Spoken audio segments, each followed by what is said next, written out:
touched down, the sky over Earth was clear when the alien scout ship broke through the clouds. It glided silently, landing in a wide-open field near the edge of a mountain range. Inside, Commander Rickle adjusted his translator and stood tall. His species, the Thari, had explored hundreds of planets. Earth was marked Blue Class, stable, habitable, primitive. An easy survey. Nothing dangerous. At least, that's what the Council believed. Begin surface scan, Rickle ordered. His team of 6 activated sensors, their sleek gray suits reflecting the sunlight. Earth's green terrain looked harmless, even beautiful. Trees swayed in the wind, birds chirped. No immediate threats. A moment later, their scans went wild. The air was filled with unknown particles. The soil had bacteria that resisted sterilization. The trees released chemicals when touched. Everything was alive, aggressively alive. Odd, the ship's tech whispered.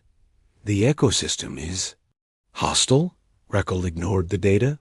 He stepped outside, boots pressing into the soft grass.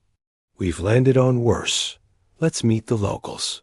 Far across the field, a lone human stood. He wore dark shades, a worn jacket, and held a mug of coffee like it was more important than the alien. Ship behind him. His dog, an enormous beast with shaggy fur and glowing eyes, sat beside him, watching silently. Rickle approached, lifting one hand in greeting. Greetings, local. We come in peace. We seek knowledge of your... The man raised one hand and interrupted. You landed on Earth? His voice was calm but firm. Rickle paused. Yes, we mean no harm. Is that ... a problem? The man looked around, then sighed deeply. Sorry, no one told you, huh? About what? A long silence. That this is a death world, the man said. And you're not ready. Rickle laughed. Nervously. Our records show no signs of... Records lie. Trees here compete for sunlight like they're in a war. Ants swarm like soldiers. Even rabbits scream when they die. Everything here is built to kill ... or not die. Behind him, the dog let out a deep growl. We have evolved beyond primitive dangers, Rickle said proudly. We are advanced. The man sipped his coffee. So were the last guys. They didn't last 24 hours. Rickle's eyes narrowed. You're threatening us? No. I'm warning you, the man said quietly. This planet doesn't care how advanced you are. Then he turned and walked away. Back in the ship, Rickle waved off the warning. Empty threats. Resume exploration. 2 scouts ventured into the forest nearby. They were gone 10 minutes before the screams came through the comms. Only static. Followed. The crew stared at each other. Then the ship shook violently. Something massive struck its hull from underground. Rickle realized, too. Late. Earth wasn't a mistake. It was a test.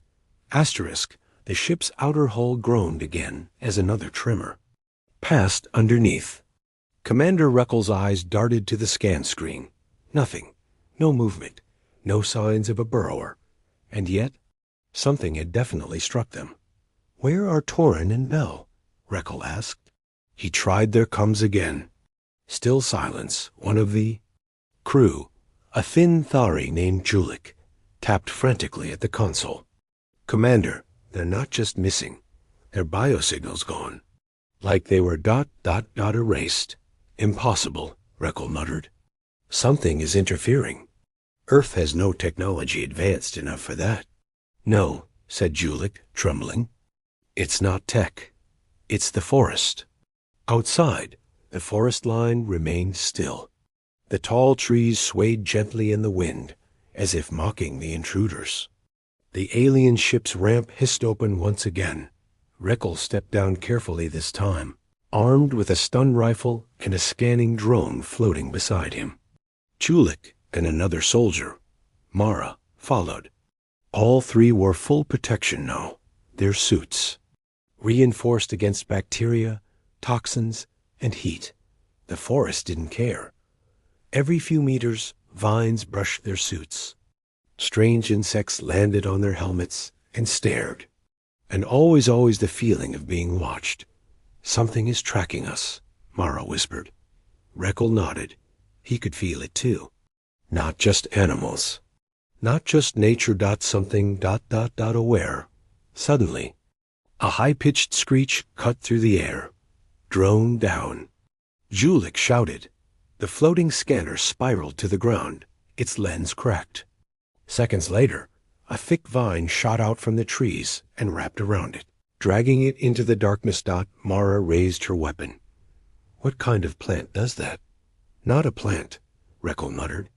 "A predator. And it knows how to take out." Eyes. He tapped his cum.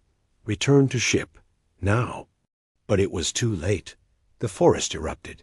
Thick roots exploded from the ground, wrapping around Mara's legs. She screamed as they pulled her backward. Reckle fired his stun rifle, severing one. Of the roots. Julik grabbed Mara and yanked her free. "Run!" They sprinted through the brush. Every step was a trap. Hidden thorns slashed through their suit armor. Branches twisted like claws.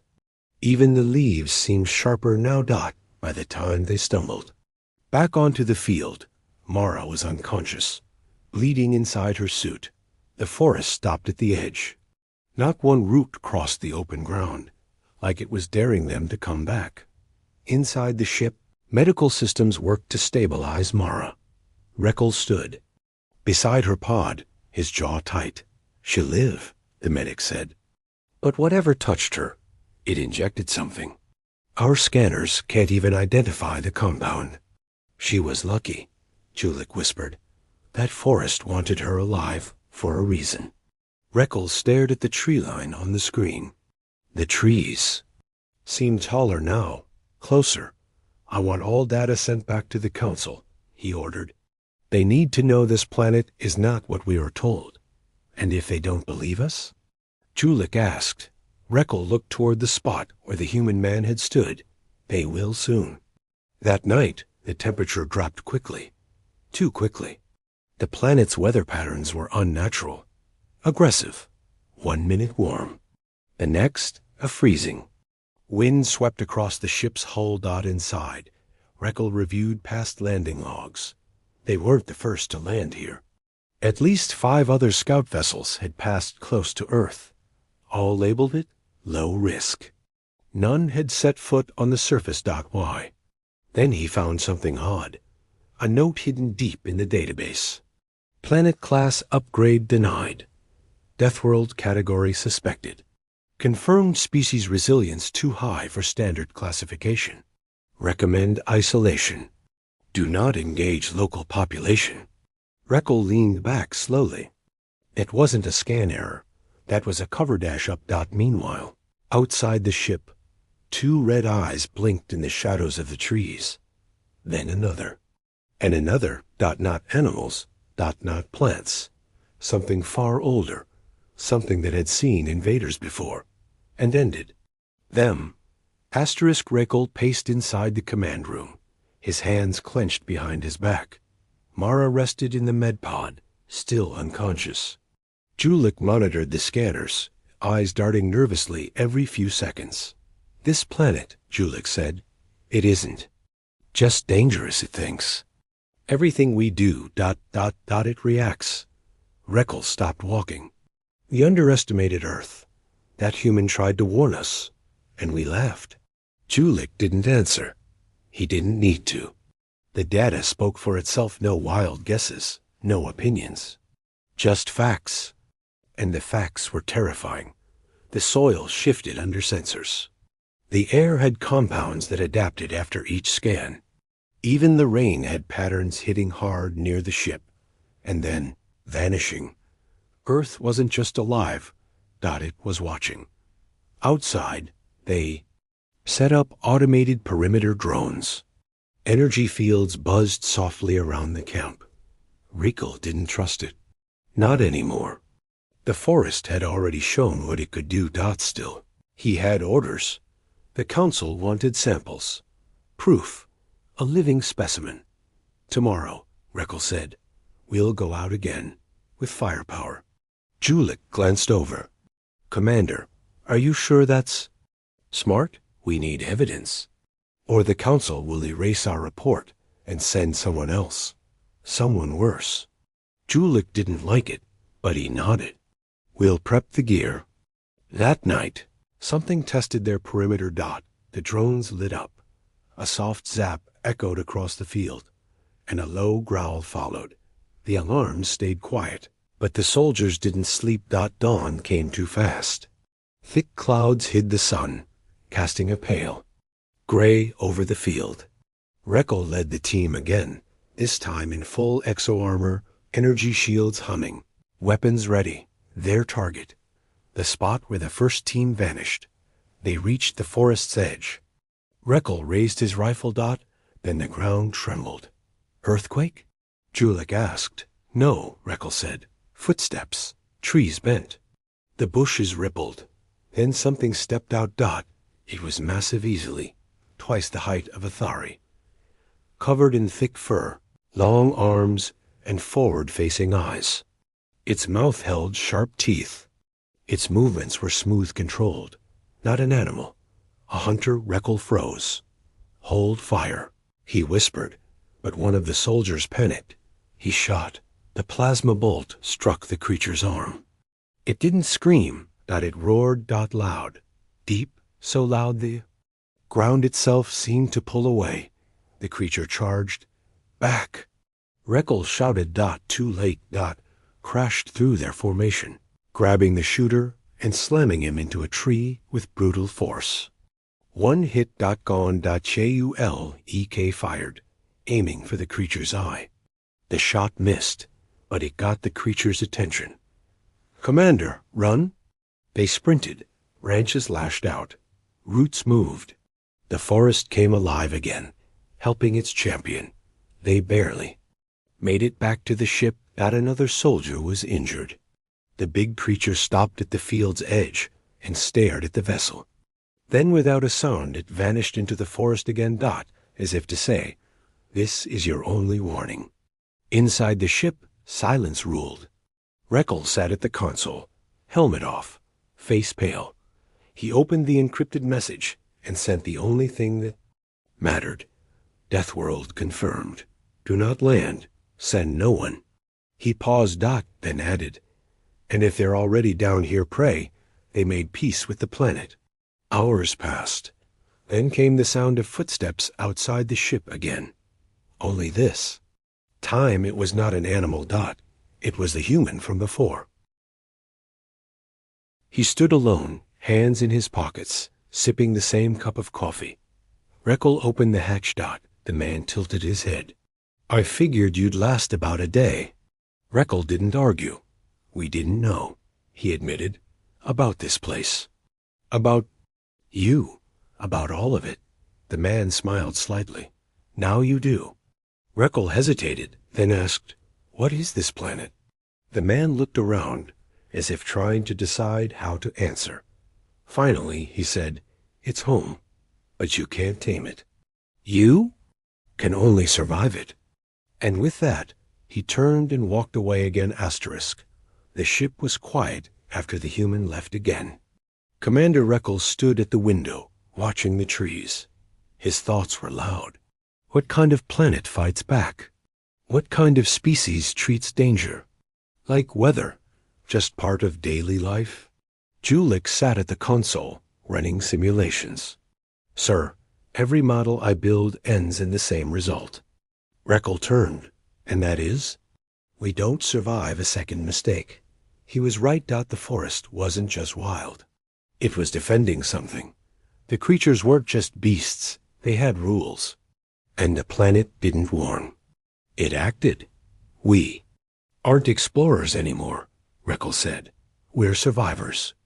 Later that day, they held a small meeting. Only 4 of the original 8 remained. Reckle, Julik, Mara, who had finally woken up, and a quiet engineer named Nilo. I read. Your scans, Mara said, her voice shaky. This planet isn't reacting randomly. It's like it knows who's afraid. It targets the weakest first. Nilo nodded. The roots that grabbed me yesterday, they ignored my tools. They reached for my neck. Julik looked pale. Then, what do we do? Rekel didn't answer at first. Then he said, we don't explore. We don't conquer. We observe, quietly. And if it comes again? Mara asked. Then we hide. For 2 days, they stayed inside the ship. They watched the forest through cameras. Sometimes, the tall creature with the glowing eyes returned. It didn't attack. It simply stared. Other times, birds the size of gliders circled above. One landed on their ship and scratched the metal hull like it was a toy dot at night. The skies turned orange, then blue. Storms came and went in minutes. Lightning danced across the field, but the ship held. The crew slept in shifts, weapons near their beds, and Earth waited Dot on the 3rd morning. The human returned. He walked through the tall grass like nothing could. Touch him. Rekel met him outside the hatch, alone. No armor today? The man asked. I figured it wouldn't help, Rekel said honestly. The man smiled. Smart. Rekel gestured to the forest. What is that thing that hunts? You mean the walker? We call it a warden. It keeps balance. If you destroy too much, it shows up. Rekel blinked. So it's not a pet. The man laughed. Nothing here is a pet, not even the pets. Rekel looked down. We came to study Earth, maybe even prepare it for contact. You're not ready, the man said simply. Rekel nodded. I believe that now. The man looked. Over at the ship, then at Rekel. You survived this long. That's more than most. He pulled a small device from his pocket. Here, it's not a weapon. It's a warning beacon. Place it outside your ship. It tells the planet you're guests, not enemies. Rekel took the device carefully. Does it work? The man shrugged. Sometimes. Depends on your next move. And with that, he walked off again, vanishing into the grass. That night, the warden came again. This time, it didn't approach the ship. It stood at the edge of the field. Its head tilted slightly, as if sniffing. Then it left. Rekel placed the beacon at the front of the ramp. It glowed a soft green. For the first time. Since landing, the ship felt still. No shaking. No alarms. Julek came beside him. Do you think they'll believe us? The council? Rekel stared into the dark. If they do, they'll never come here again. If they don't, Earth will teach them the same way it taught us. He turned to go inside. Let the Deathworld speak for itself. Inside the forest, deep in the roots, something massive shifted in silence. Old eyes opened. The humans had spoken. Now the planet would watch the aliens. Closely. 3 days passed. No storms. No forest attacks. No glowing eyes in the dark. The green beacon blinked calmly outside their ramp, and the crew began to breathe. Again, but Commander Rekel didn't relax. Earth was watching. He could feel it. Inside the ship. Julek worked on sending a final report to the council. He spoke into the recorder slowly, choosing every word with care. Double quotes. This planet is not primitive. It is aware. Every tree, every insect, even the storms, they move with purpose. Earth is not a world to explore. It is a world that allows survival, only if it chooses to. He paused. Double quotes. Also. I believe it knows our names.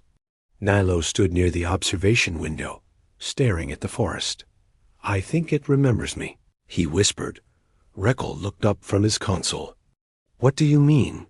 The vines that grabbed me? They reached only for me. Not Julek, not you. Just me. Rekel frowned. They sensed fear? Maybe. But last night, I had a dream. A voice in the wind. It said my name. Not my call sign. My real name. Reckle didn't answer, because he had heard the same voice, and it had said his name too. Later that night, the power in the ship flickered. For a moment, the lights dimmed, not from any internal failure, but from outside pressure. Something moved under the ship's low, steady, and massive. Mara, still recovering, sat up from her pod. It's back, isn't it? Yes, Reckle said. But it's not angry.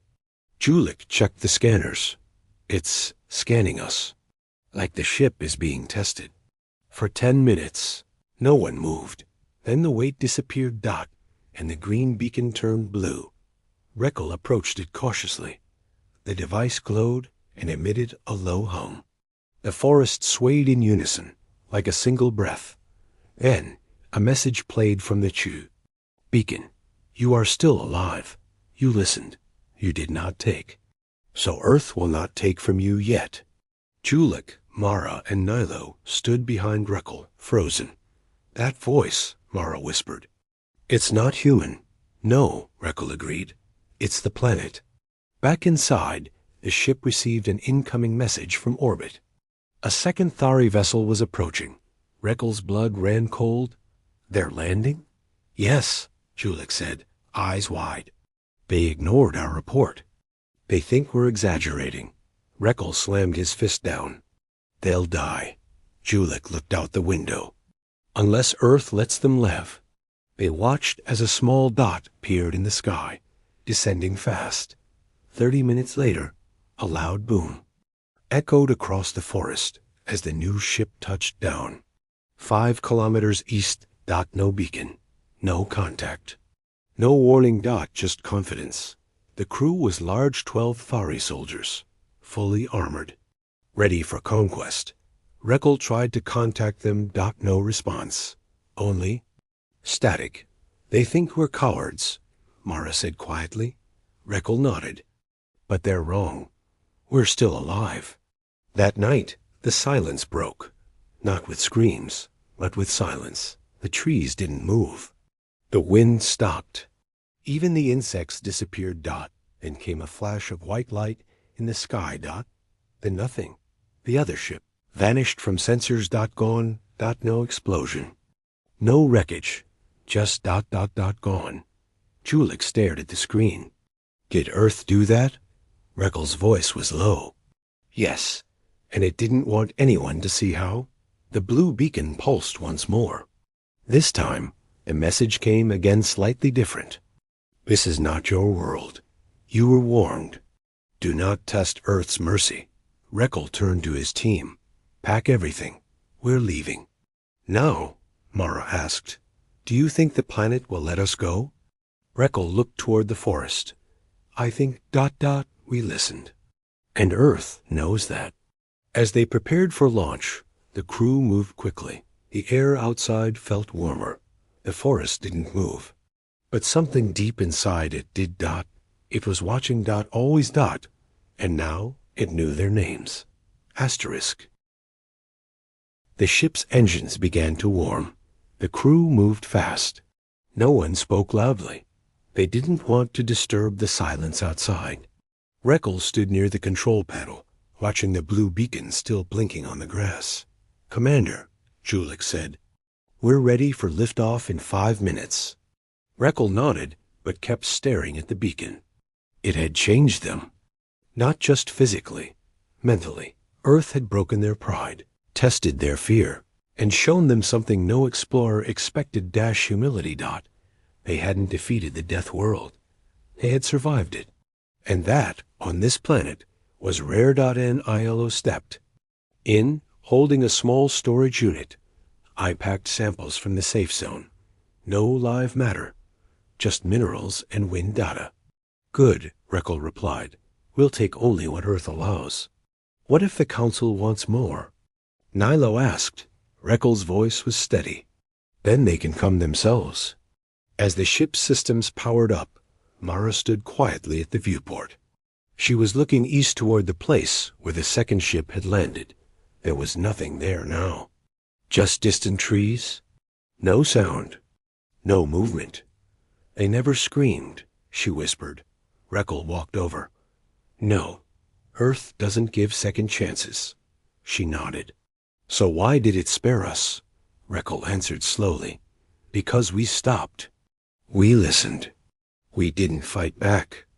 We respected it. Maybe, she said. Or maybe Earth just got curious. Suddenly, a signal flashed on the console. Unknown object approaching, Julik said. Everyone froze. The screen showed something coming from the forest. Slow. Walking. On two legs. It's the human, Reckle said. Open the ramp. The ramp hissed open. The man climbed up without asking. He looked tired, his shirt slightly torn, and there were fresh scratches on his arms. But he was smiling. Leaving already? He asked, sipping his coffee again. Yes. Reckle said, the planet made its choice. We're grateful. The man nodded. Most don't understand until it's too late. Reckle looked at him carefully. Are you ... the planet's guardian? The man chuckled. No, I just live here. Earth doesn't need a guardian. It protects itself. Why help us? Julik asked. Because you're the first who didn't try to shoot your way out. That means something. The human placed something on the floor. A small, glowing stone. What's this? Reckle asked. Gift, the man replied. It won't give you power. It won't help in a fight. But it proves you were here and left peacefully. Reckle stared at it. The stone glowed softly. Not dangerous. Not threatening. Just present. I thank you, Reckle said. The man turned to leave. Don't thank me. Thank the planet. She let you go. As the human walked back into the wild, the ramp sealed. The engines finished warming. Reckle gave the final command. Take us home. The ship lifted into the sky. No vines rose to catch them. No creatures followed. The clouds parted without a storm. Earth let them leave. And below, the green beacon faded. Their test was over. 2 days later, the ship reached deep space. Communications returned. The Council demanded answers. Reckle sent a final message. Mission complete. No resources taken. No enemies created. Earth is not to be approached. It is awake. It is watching. And it remembers everything. Back on Earth, the forest shifted. The ground swallowed the beacon. The trees sealed the path. And far away, a warden looked up at the stars. Another name learned. Another story written. And the planet waited ... for the next ones. The Thari Scout.